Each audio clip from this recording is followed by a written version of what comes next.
Bago tayo magpatuloy, huwag kalimutang mag-subscribe sa aking channel.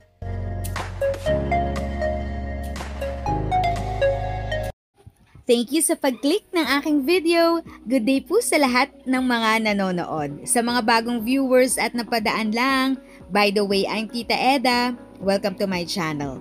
Ang channel na maghahatid sa iyo ng dagdag kaalaman tungkol sa government services, bagong mga balita at informative videos na galing sa legit na resources. Mag-subscribe na para updated ka.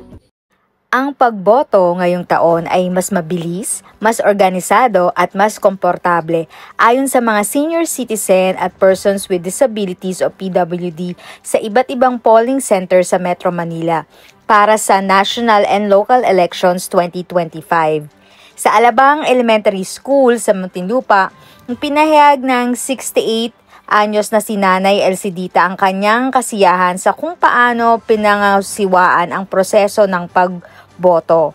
Ang pagboto sa taong ito ay mas mahusay at mas organisado kaysa sa mga nakaraang taon, sabi niya.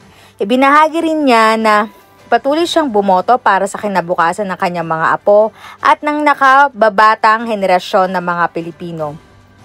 Sinabi ni Belinda Samonte, isang senior citizen at PWD mula sa Marikina, na wala siyang issue sa pagboto sa Concepcion Elementary School. Naging maayos ang lahat at tinulungan ako ng mga kawaninang paaralan, sabi niya.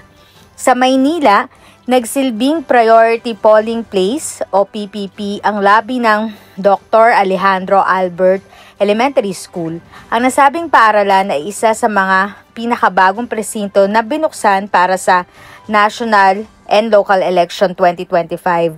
Napansin ng mga botante ang kaginhawaan ng mga bagong pasilidad ng paaralan tulad ng mga elevator at air-conditioned na silid-aralan.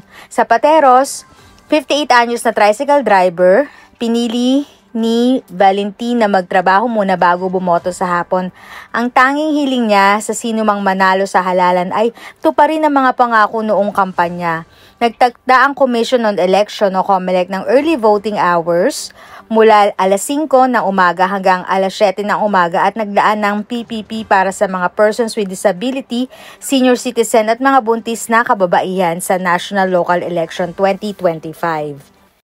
If sa tingin mo, natulungan ka ng video ko na ito, nakasave ka sa oras mo, you can click yung thanks button at any amount ay malaking help sa pag-grow ng channel ko. Yan lang po muna ang aking update.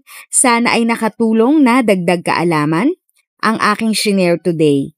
Ang goal ng aking channel ay mag-create ng awareness. Kung ganitong mga topic ang gusto mo, panoorin mo ang mga videos ko na ito.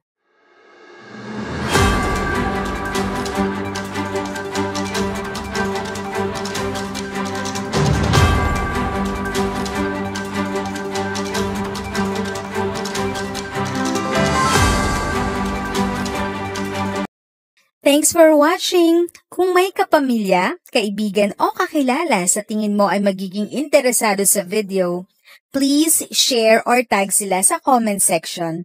At syempre, if nagustuhan mo ang video, i-like mo na ito at subscribe ka na din. As always, feel free to write your questions, comments, and opinions respectfully. And continue to be a blessing and stay safe!